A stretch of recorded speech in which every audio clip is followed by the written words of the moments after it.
Hello my dear. आज हम लोग समझेंगे जो अभी बजट 2022 का पेश हुआ है उसमें सबसे बड़ी जो 15 बातें हैं इसको एक एक करके हम लोग समझने का प्रयास करेंगे, जो कि आपके एग्जाम के दृष्टिकोण से काफ़ी इम्पोर्टेंट है। पहला क्या है, इसको देखिए। पूर्वोत्तर में विकास के लिए ध्यान देंगे। पूर्वोत्तर के विकास के लिए कई योजना पीएम विकास पहल जो है इसके अंतर्गत देखिए हम लोग का पहला, केंद्रीय वित्त मंत्री निर्मला सीतारमण ने जो है बजट स्पीच में कहा है कि पूर्वोत्तर क्षेत्र में विकास को बढ़ावा देने के लिए पीएम पहल का जो है नाम की योजना शुरू की जाएगी। ठीक है, उन्होंने कहा कि देश की उत्तरी सीमा पर स्थित गांवों को एक नए जीवंत ग्राम कार्यक्रम के दायरे में शामिल किया जाएगा ताकि इन गांवों में विकास को बढ़ावा दिया जा सके। ठीक है माय डियर, चलिए आगे देखिए। वित्त मंत्री ने जो है वित्त वर्ष 22 से 23 के लिए बजट पेश करते हुए कहा कि देश के 112 आकांक्षी जिलों में से 95% में जो है स्वास्थ्य और बुनियादी ढांचे के क्षेत्र में महत्वपूर्ण प्रगति हुई है। उन्होंने ये भी कहा कि राष्ट्रीय बुनियादी ढांचा पाइपलाइन में बढ़ोतरी के 7 इंजन से संबंधित परियोजनाओं को पीएम गति शक्ति से जोड़ा जाएगा। ठीक है माय डियर, अगला पॉइंट है, इसको देखिए समझिए। अगला पॉइंट क्या है इसको देखते हैं। अगले 3 सालों में क्या है, अगले 3 सालों में 400 नई वंदे भारत ट्रेन 25,000 किलोमीटर बढ़ेंगे नेशनल हाईवे। यानी कहने का मेरा तात्पर्य यह है कि अगले 3 साल में 400 नई वंदे भारत ट्रेन जो है चलाई जाएगी, और जो अभी वर्तमान में नेशनल हाईवे है उसके अलावा में 25,000 किलोमीटर और नेशनल हाईवे जो है बढ़ेंगे। यानी वित्त मंत्री निर्मला सीतारमण ने कहा कि रेलवे छोटे किसानों एमएसएमई के लिए जो है नए उत्पाद विकसित करेगा। लोकसभा में वित्त मंत्री ने 2022 से 23 का आम बजट पेश करते हुए इस बात की ओर ध्यान दिलाया कि केंद्र एवं राज्य सरकारों के प्रयास के कारण रोजगार एवं उद्यम अवसरों में वृद्धि हो रही है। उन्होंने यह भी कहा कि नेशनल हाईवे का 2022 से 23 में 25,000 किलोमीटर के विस्तार किया जाएगा, और सड़क परिवहन मास्टर प्लान के लिए 2022 से 23 में पीएम गति शक्ति को अंतिम रूप दिया जाएगा। ठीक है, चलिए आगे देखते हैं हम लोग। वित्त मंत्री ने 400 नई वंदे भारत ट्रेन शुरू किए जाने का प्रस्ताव किया और कहा कि अगले वित्त वर्ष में जो है 4 बहु मॉडल पार्क के लिए अनुबंध किए जाएंगे। ठीक है माय डियर, उन्होंने आम बजट में भाषा में जो है ये भी कहा कि एक उत्पाद एक रेलवे स्टेशन को लोकप्रिय बनाया जाएगा, और 400 जो है 400 नई वंदे भारत ट्रेन शुरू की जाएगी। वित्त मंत्री ने कहा कि अगले 3 वर्ष में 100 पीएम गति टर्मिनल स्थापित किए जाएंगे। उन्होंने कहा कि स्वदेशी रेल सुरक्षा एवं क्षमता प्रौद्योगिकी कवच के तहत जो है करीब 2000 मीटर लंबे रेल नेटवर्क लाया जाएगा। ठीक है, और आगे हम लोग तीसरा क्या मुद्दा है इसको हम लोग समझते हैं। 5G के लिए 2022 से 23 में स्पेक्ट्रम की जो है नीलामी होगी। यानी बजट भाषण में वित्त मंत्री ने कहा कि निजी कंपनियों की तरफ से 5G मोबाइल सेवाओं की शुरुआत के लिए स्पेक्ट्रम की नीलामी अगले वित्तीय वर्ष 22 से 23 में की जाएगी। और सीतारमण ने वर्ष 22 से 23 का आम बजट पेश करते हुए कहा कि कंपनियों के लिए स्वैच्छिक निकासी की समयावधि को 2 साल से घटा करके 6 महीने किया जाएगा। ठीक है, आगे बढ़ते हैं। डिजिटल यूनिवर्सिटी का प्रस्ताव, अगला हमारा चौथा नंबर है। डिजिटल यूनिवर्सिटी का प्रस्ताव भी जो है इसमें क्या कहे हमारे फाइनेंस मिनिस्टर निर्मला सीतारमण जी, इसको देखिए। निर्मला सीतारमण ने देश के लिए शिक्षा प्रदान करने के लिए एक डिजिटल यूनिवर्सिटी के गठन का प्रस्ताव रखते हुए मंगलवार को कहा कि इसका निर्माण हब एवं स्पोक मॉडल के आधार पर किया जाएगा। उन्होंने कहा कि कोविड-19 महामारी के दौरान लगी पाबंदियों से औपचारिक शिक्षा को हुए नुकसान की भरपाई के लिए सरकार जो है स्कूली बच्चों को अनुपूरक शिक्षा मुहैया कराने की योजना पर काम कर रही है। इसके लिए एक क्लास एक टीवी चैनल की व्यवस्था लागू की जाएगी। पीएम ई विद्या 1 क्लास 1 टीवी चैनल कार्यक्रम को 12 से 200 टीवी चैनलों तक बढ़ाया जाएगा। ये सभी राज्यों को कक्षा 1 से 12 तक के क्षेत्रीय भाषाओं में सप्लीमेंट्री शिक्षा प्रदान करने में सक्षम बनाया जाएगा। ठीक है माय डियर, आगे बढ़ते हैं। वित्त मंत्री ने कहा कि लघु एवं मध्यम दोनों क्षेत्रों में की जो है तरफ से दी जाने वाली अस्थिर सेवाएं अभी तक जो है समान स्थिति में नहीं पहुंच पाई है। उन्होंने कहा कि नारी शक्ति का महत्ता को ध्यान में रखते हुए 3 योजनाएं महिलाएं एवं बच्चों के समेकित विकास के लिए शुरू की गई थी। अब अगला जो है 5वां क्या है, इनकम टैक्स में कोई बदलाव नहीं, यानी कहने का तात्पर्य है इनकम टैक्स में इस बार इस वित्तीय वर्ष में कोई बदलाव नहीं होगी, यानी कि इस बार इनकम टैक्स स्लैब में कोई बदलाव नहीं किया जाएगा, साथ ही इनकम टैक्स दरों में कोई भी बदलाव नहीं किया जाएगा। हाँ, राज्य सरकार के कर्मचारियों को नेशनल पेंशन स्कीम में छूट का दायरा 10% से बढ़ा करके 14% कर दिया गया है, और ITR में जो है गड़बड़ी को ठीक करने के लिए 2 साल का वक्त मिलेगा। छठा देखिए, कपड़े, मोबाइल चार्जर समेत ये सामान सस्ते होंगे, यानी चमड़े के सामान सस्ते होंगे, कपड़ा भी सस्ता होगा, मोबाइल चार्जर हो गया, मोबाइल लाइसेंस सस्ते होंगे। इसके अलावा जो है खेती का सामान सस्ता होगी, पॉलिश्ड हीरा भी सस्ता होगा। चलिए आगे बढ़ते हैं। 7वां में क्या कही है निर्मला सीतारमण ने, इसको देखिए 7वां। इस साल सरकार ला रही है डिजिटल रुपया। क्या ला रही है? डिजिटल रुपया। यानी बजट भाषण के दौरान वित्त मंत्री ने RBI की डिजिटल करेंसी का बड़ा ऐलान किया है। वित्त मंत्री ने कहा कि RBI की डिजिटल करेंसी डिजिटल रूपी को नए वित्त वर्ष की शुरुआत में लॉन्च किया जाएगा। डिजिटल रूपी को ब्लॉकचेन टेक्नोलॉजी व अन्य टेक्नोलॉजी के इस्तेमाल से जरिए पेश किया जाएगा। यह डिजिटल इकोनॉमी को बिग बूस्ट देगा। ठीक है, करेंसी मैनेजमेंट को ज़्यादा इफिशियंट और कम लागत में बनाया जाएगा। ठीक है, डिजिटल। चलिए आगे बढ़ते हैं। क्रिप्टो करेंसी से कमाई पर 30% की छूट दी जाएगी, यानी कहने का तात्पर्य है क्रिप्टो करेंसी से होने वाली कमाई पर 30% की टैक्स लगेगा। ठीक है, आगे बढ़ते हैं। 9 नंबर क्या है, इसको देखिए। कॉर्पोरेट टैक्स में कमी, यानी कॉर्पोरेट टैक्स 18% से घटा करके 15% किया गया। कॉर्पोरेट टैक्स पर सरचार्ज के भी 12% से घटा करके 7% किया गया। कंपनियों के लिए जो है स्वेच्छा से कारोबार को बाहर होने के लिए समय सीमा 2 साल से कम कर करके जो है 6 महीने की जाएगी। आगे बढ़ते हैं। अगला, कोयले से गैस बनाने की 4 पायलट प्रोजेक्ट शुरू की जाएगी, यानी कहने का तात्पर्य है कोयले से गैस बनाने की 4 पायलट प्रोजेक्ट और शुरू की जाएगी। सीतारमण ने कहा कि कोयले से गैस बनाने की 4 पायलट परियोजनाएं शुरू की जाएगी। कोयले से गैस बनाने के लिए कोयले की आंशिक रूप से हवा, ऑक्सीजन, भाप एवं कार्बन डाइऑक्साइड द्वारा नियंत्रित परिस्थितियों में आंशिक रूप से ऑक्सीकृत किया जाता है। वित्त मंत्री वित्तीय वर्ष 2022 से 23 में के लिए संसद में बजट पेश करते हुए कहा, तकनीकी और वित्तीय व्यवहार्यता के लिए कोयला से गैस बनाने और उद्योग के लिए आवश्यक रसायनों में कोयले को बदलने के लिए 4 पायलट परियोजनाएं गठित की जाएगी। ठीक है बाबू। चलिए अगला देखिए। 11 नंबर में क्या कही है हमारे फाइनेंस मिनिस्टर निर्मला सीतारमण जी ने, डिफेंस सेक्टर में आयात में कटौती की जाएगी। ठीक है, अब क्या कटौती की जाएगी इसको देखिए। वित्तीय मंत्री जो है इन्होंने कहा कि सरकार रक्षा क्षेत्र में आयात को घटाने एवं आत्मनिर्भरता को बढ़ाने के लिए प्रतिबद्ध है। उन्होंने कहा कि रक्षा क्षेत्र के लिए 68% जो है पूंजी को स्थानीय उद्योग के लिए आवंटित किया जाएगा। और अगला 12 नंबर देखिए। 2025 तक पूरा होगा क्या, भारत नेट प्रोजेक्ट, यानी ग्रामीण इलाकों में ब्रॉडबैंड के विस्तार पर जोर, गाँवों में भी इंटरनेट कनेक्टिविटी बेहतर होगी।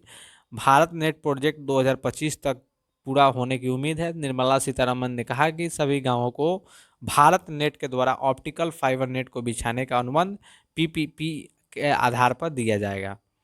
अगला देखिए 13वां नंबर। 22 से 23 में अंतर्राष्ट्रीय मोटा अनाज वर्ष, यानी वित्त मंत्री निर्मला सीतारमण जी का कहना है कि मंगलवार को कहा कि क्या कहा, सरकार 2022 से 23 में न्यूनतम समर्थन मूल्य MSP जो है गेहूं और धान की खरीद के लिए 2,37 करोड़ रुपए भुगतान करेगी। यानी वित्त मंत्री ने कहा कि वर्ष से 22 से 23 के लिए केंद्रीय बजट पेश करते हुए 22 से 23 में अंतर्राष्ट्रीय मोटा अनाज वर्ष के रूप में मनाने की घोषणा की है, और 21 से 22 में 1,63,00,000 करोड़ किसानों को 1,208 लाख मीट्रिक टन जो है गेहूं और धान खरीद का अनुमान है। इसके लिए किसानों को 2,37 करोड़ रुपए जो है MSP के किसानों के खाते में सीधा भुगतान किया जाएगा। अगला देखिए 14 नंबर क्या पॉइंट है।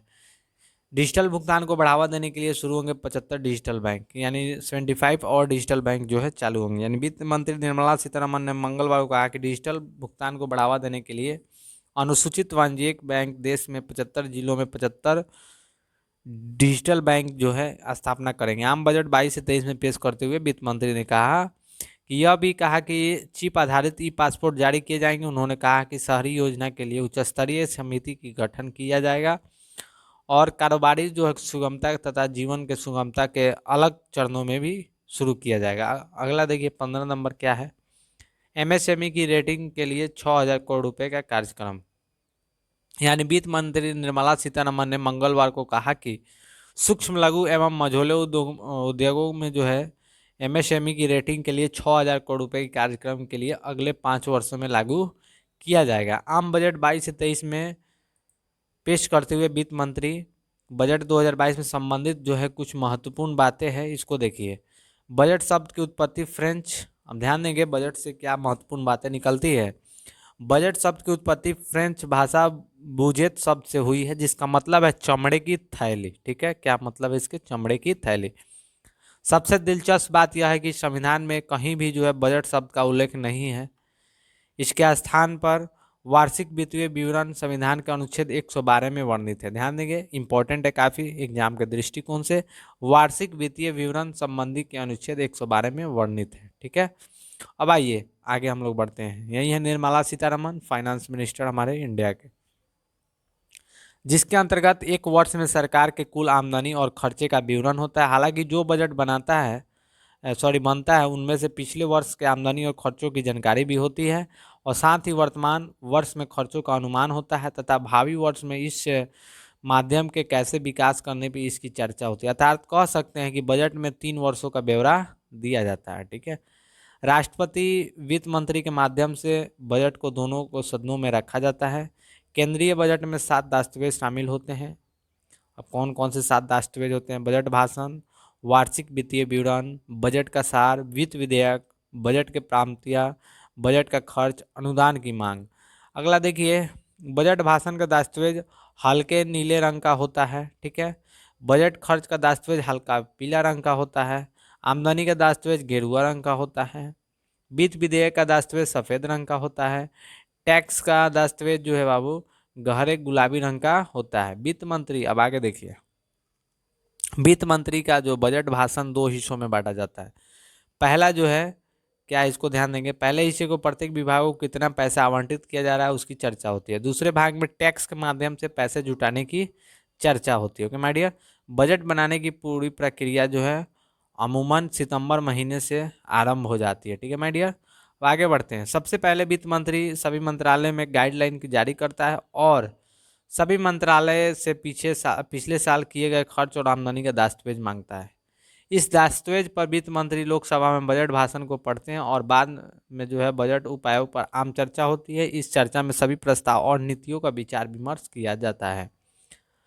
अगला देखिए, इसमें इसके बाद जो है कार्यवाही को कुछ दिन के लिए स्थगित कर दिया जाता है। इस दौरान सभी दस्तावेज को जो है विभागीय समितियों के पास भेज दिया जाता है। इस पर समिति विस्तार के अध्ययन करके वित्त मंत्रालय को भेजता है और इसे ही अनुदान की मांग या डिमांड फॉर ग्रांट कहा जाता है। इसकी चर्चा संविधान के अनुच्छेद 116 में की गई है।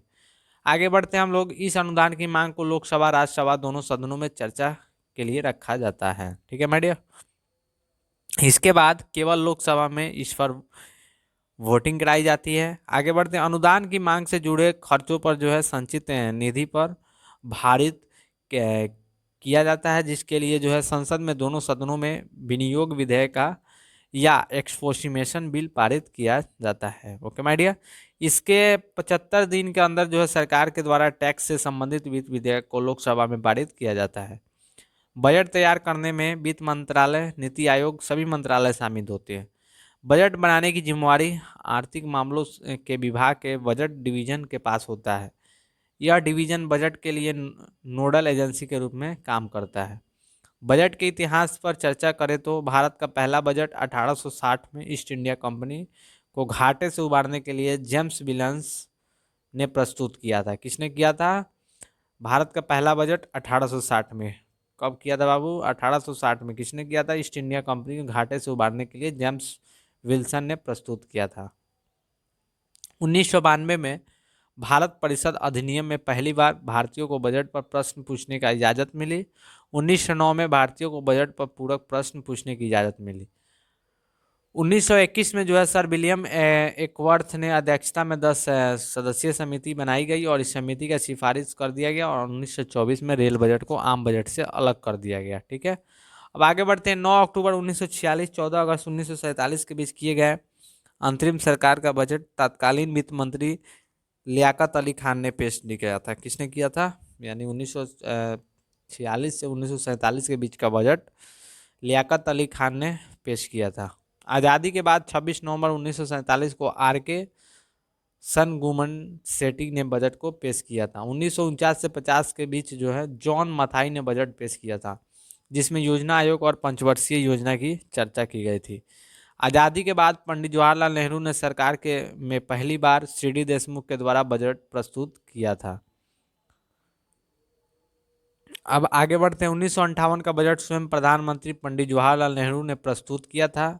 1970 का बजट जो है तत्कालीन प्रधानमंत्री श्रीमती इंदिरा गांधी के द्वारा प्रस्तुत किया गया था और यह पहली महिला प्रधानमंत्री थी जिन्होंने बजट प्रस्तुत किया था। और एक और ख़ास बात यह है कि 1955 का बजट जो है अंग्रेजी भाषा में छपता था। 1955 से बजट को हिंदी लिखने लगा गया। रोचक तथ्य यह है कि मोरारजी देसाई एकमात्र वित्त मंत्री थे जिन्होंने 1964 और 1968 का बजट अपने जन्मदिन के दिन पेश किया था। किसने? मोरारजी देसाई ने। आगे बढ़ते हैं। ब्रिटिश परंपरा के आधार पर सन 2000 तक पहले बजट शाम को 5 बजे प्रस्तुत किया जाता था, लेकिन 2001 से जो है बजट सुबह 11 बजे प्रस्तुत किया जाने लगा। वर्ष 2017 से बजट 28 फरवरी के बजाय 1 फरवरी को प्रस्तुत किए जाने लगा। साथ ही साथ जो है विवेक देव राज समिति के सिफारिश पर आम बजट से रेल बजट को मिला दिया गया। साथ ही योजनागत व्यय और योजनागत व्यय को जो है आपस में मिला दिया गया। बजट की छपाई संसद के नॉर्थ ब्लॉक में की जाती है। बजट की छपाई के दौरान संबंधित अधिकारियों को 10 दिन के लिए नॉर्थ ब्लॉक में ही रहना पड़ता है। बजट की सारी बातें बजट प्रस्तुत होने से पहले एक काफ़ी गोपनीय तरीके से रखा जाता है। बजट प्रस्तुत होने के 1 घंटे बाद बजट का सारांश सरकार के मंत्रियों को बताया जाता है। बस आज के क्लास में यही बजट के बारे में जो काफ़ी इम्पोर्टेंट बातें थे और क्या बजट पेश की गई, ये सारी बातें हमने बताया। फिर हम लोग मिलेंगे एक अगले नए वीडियो में। थैंक यू, धन्यवाद।